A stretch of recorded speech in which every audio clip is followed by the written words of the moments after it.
И последние чуть больше месяца осталось до начала главного спортивного события Якутии – 6-х международных игр «Дети Азии». К событию основательно готовятся, но особенно усердно к играм готовятся сами спортсмены. О подготовке дзюдоистов и самбистов в Алекминске расскажут наши корреспонденты. До знаменитых игр «Дети Азии» осталось совсем немного. Полным ходом идет подготовка будущих участников, претендентов и даже самих тренеров. В этом году Алекма готова заявить на участие 4 человека по самбо и 6 по дзюдо.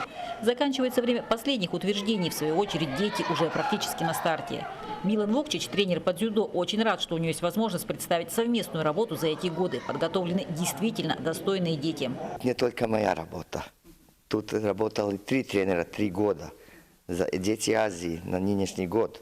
Это сейчас заканчивается процесс и цикл подготовки. Оказывается, Алекминск как регион и район имеет большинство очень талантливых детей по всем видам спорта. Проблема Алекминска – тренера не хватает. Руслана в дзюдо совсем недавно и уже готова представить район на столь больших соревнованиях.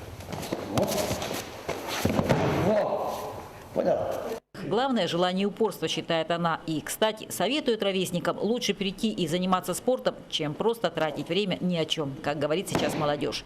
Есть большие шансы у всех.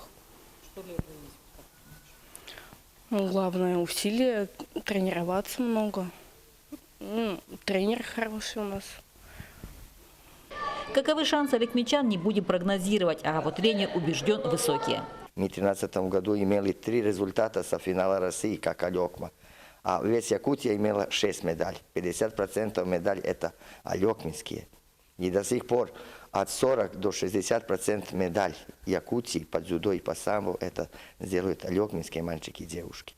Лена Фаст, Сергей Лифу, НВК Саха, Алекминск.